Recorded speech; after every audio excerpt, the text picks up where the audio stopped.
Last video के अंदर अपन ने प्राकृतिक रबर की चर्चा की थी।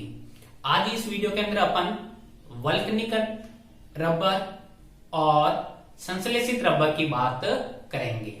बात करते हैं अपन पहले वल्कनीकरण की। वल्कनीकरण क्या होता है? तो अपन ने लास्ट वीडियो के अंदर देखा था कि जो प्राकृतिक रबर है उसकी गुणवत्ता क्या होती है, कम होती है, जिसके कारण इसका ज्यादा उपयोग नहीं होता है। अतः उसकी गुणवत्ता सुधार करने के लिए उसको सल्फर के साथ गर्म किया जाता है। उस प्रक्रिया को ही वल्कनीकरण कहते हैं। तो प्राकृतिक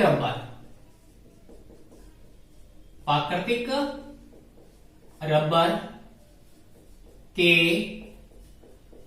भौतिक गुणों में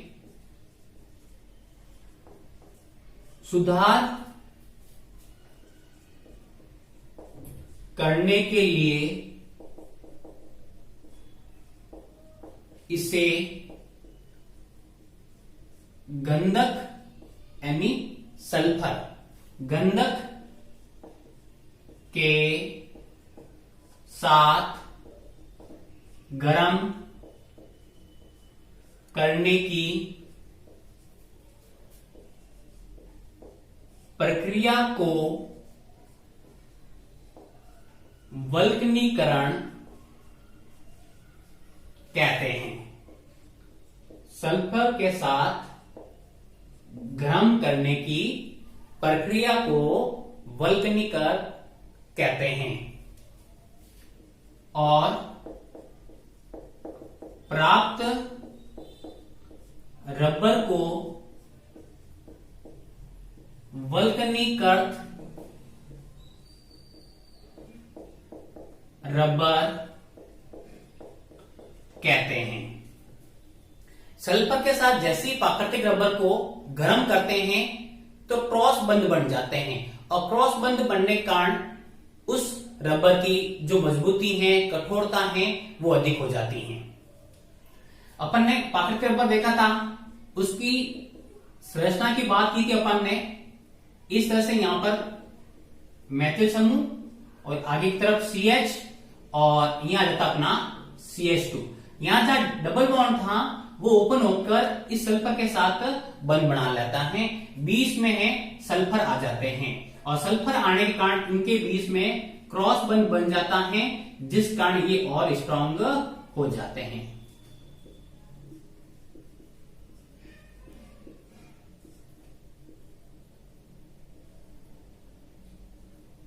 इस प्रकार ये जो रबर प्राप्त होता है, इस रबर को कहते हैं वल्कनीकृत रबर और ये प्राकृतिक रबर से अच्छा उपयोगी भी होता है और इसकी प्रत्यक्षता भी अधिक होती है और जल को अवशोषण करने की क्षमता बहुत ही कम होती है, बिल्कुल भी नहीं करता है। तो ये क्रॉस बंध आने के कारण ये और अधिक कठोर हो जाता है। इस रबर को ही कहते हैं अपन वल्कनीकृत रबर। अब बात करते हैं अपन संश्लेषित रबर की। संश्लेषित रबर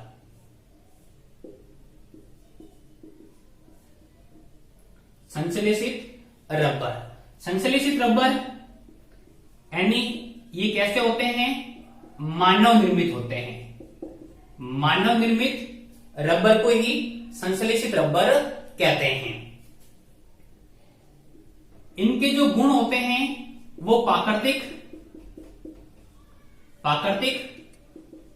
रबर के समान भौतिक गुणधर्म होते हैं। जो प्राकृतिक रबर होते हैं वैसे के वैसे इनके अंदर भी गुण होते हैं। और बात करते हैं तो जितने भी जो संश्लेषित रबर है वो 1,3 ब्यूटा डाई इन के व्युत्पन्न होते हैं। मोस्टली जो संश्लेषित रबर है वो 1,3 ब्यूटा डाइन से मिलकर बने होते हैं। आप इसका स्क्रीनशॉट ले लीजिए।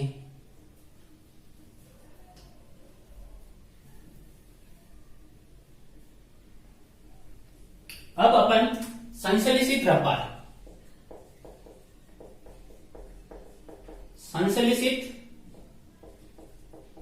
रबर के उदाहरण की बात करते हैं। कौन कौन से संश्लेषित रबर के एग्जाम्पल है, जिसमें से इंपोर्टेंट पहला ब्यूना एस, जिसे स्टाइरिन, ब्यूटाडाइईन रबर भी कहते हैं। ब्यूना एस या स्टाइरिन ब्यूटाडाइन रबर भी कहते हैं। ब्यू का अर्थ होता है ब्यूटाडाइन, ब्यू का अर्थ क्या होता है ब्यूटाडाइन, और एन ए का अर्थ है सोडियम उत्प्रेरक होता है। यहां उत्प्रेरक कौन होता है सोडियम, इस एन ए का अर्थ होता है सोडियम कैटालाइट होता है। और एस का अर्थ होता है स्टाइरीन, एस का अर्थ क्या होता है स्टाइरीन। तो कुल मिला के इसकी बात करें अपन ब्यूना एस की, तो इसमें दो एकलक होते हैं। कितने एकलक होते हैं? दो एकलक होते हैं। जो पहला जो एकलक होता है वो कहलाता है 1,3 ब्यूटाडाइईन, और दूसरा जो एकलक होता है उसे कहते हैं स्टाइरीन। इन दोनों एकलकों के सबहुलीकरण द्वारा ब्यूना एस रबर का निर्माण किया जाता है। तो अपन इन दोनों एकलक को लिख लेते हैं। 1,3 ब्यूटाडाइन का सूत्र अपने को ध्यान है, CH2 double bond CH single bond CH double bond CH2। ये हो गया अपना 1,3 ब्यूटाडाइईन।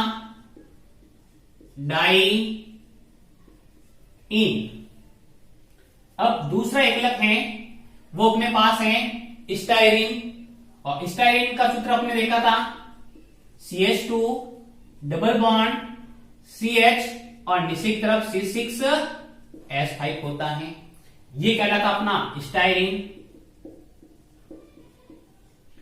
अब अपन इनके क्या करते हैं एन मोल लेते हैं।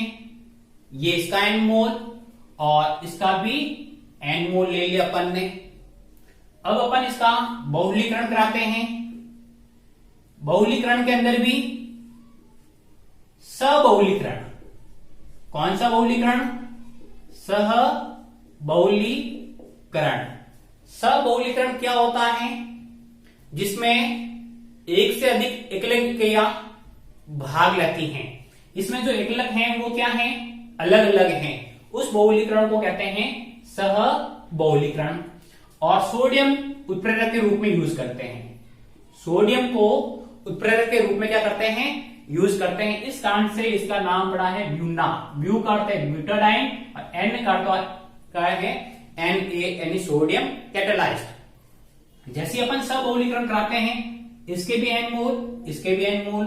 अपन ने इसको ओपन किया था तो ये आगे आ जाता है, ये वाला बॉन्ड यहां ट्रांसफर हो जाता है, आगे से ओपन होकर ये इससे जुड़ जाता है, और इस तरह से आगे वाली स्ट्रक्चर अपने पास इस तरह से आ जाती है। CH2 बॉन्ड ओपन हो गया, आगे single bond CH double bond CH single bond CH2, और ये वाला CH2 यहां जुड़ जाता है, आगे सिंगल बॉन्ड हो जाता है यहां पर, और CH और नीचे की तरफ C6H5, और आगे इस तरह से ये ओपन हो जाता है,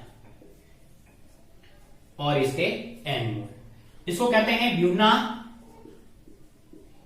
ब्यूना एस या SBR कहते हैं। अब इस रबर के उपयोग की बात करते हैं। इसका उपयोग कहां होता है? तो अधिकांश इसका उपयोग होता है वाहनों के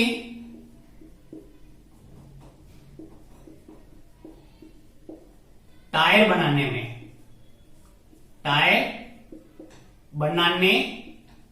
में, और जूते निर्माण में, जूते निर्माण में।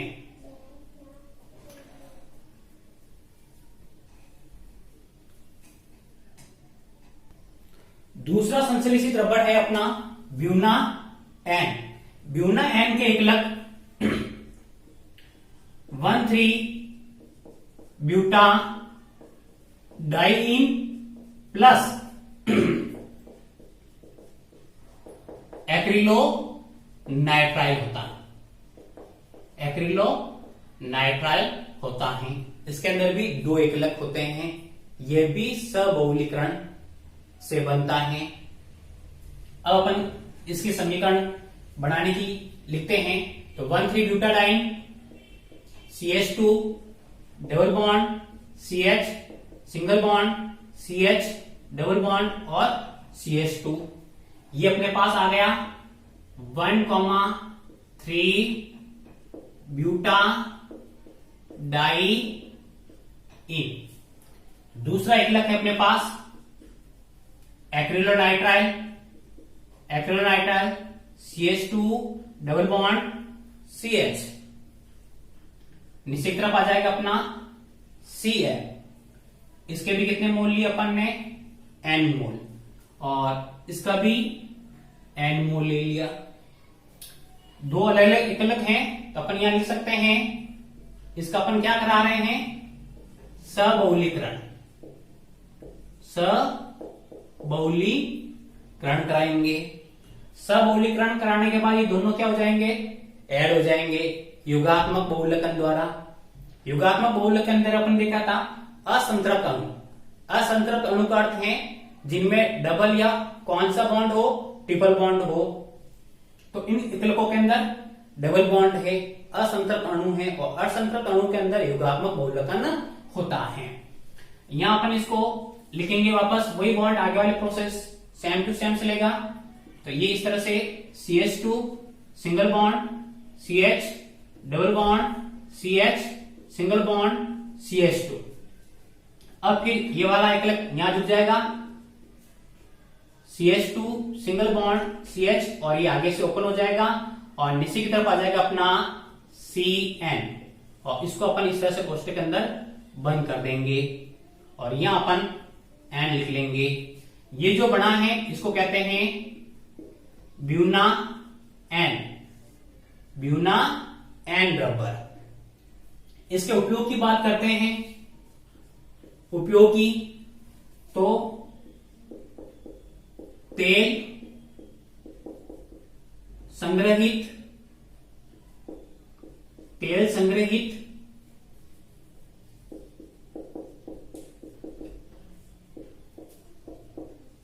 करने वाले टैंकों में, और दूसरा है यह ओजोन अपसैंड के प्रति उच्च प्रतिरोधक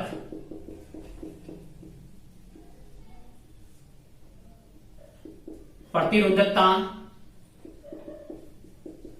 दर्शाता है। और बात करते हैं अपन एक और संश्लेषित रबर जिसका नाम है पॉलीक्लोरोप्रीन। पॉलीक्लोरोप्रीन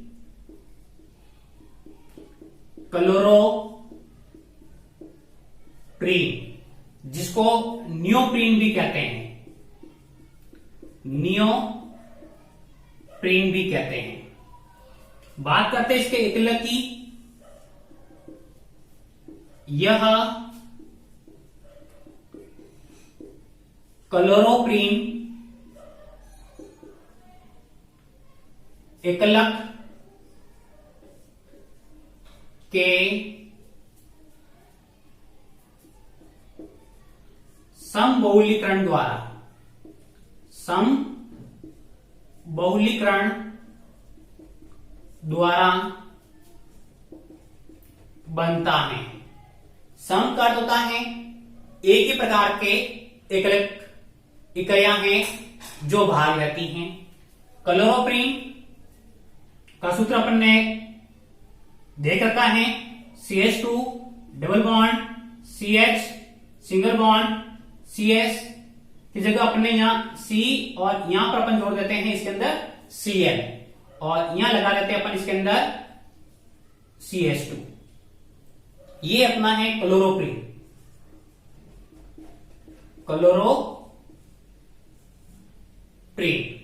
और इस क्लोरोप्रीन का होमोपॉलीमर समबहुलीकरण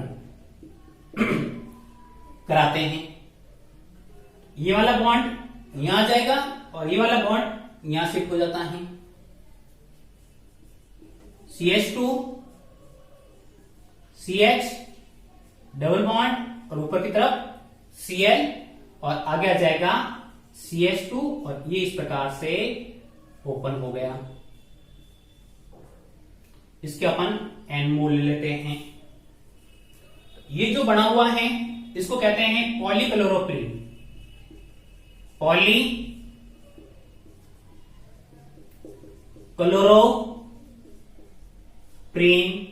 या फिर इसको कहेंगे अपन नियोप्रीन रबर।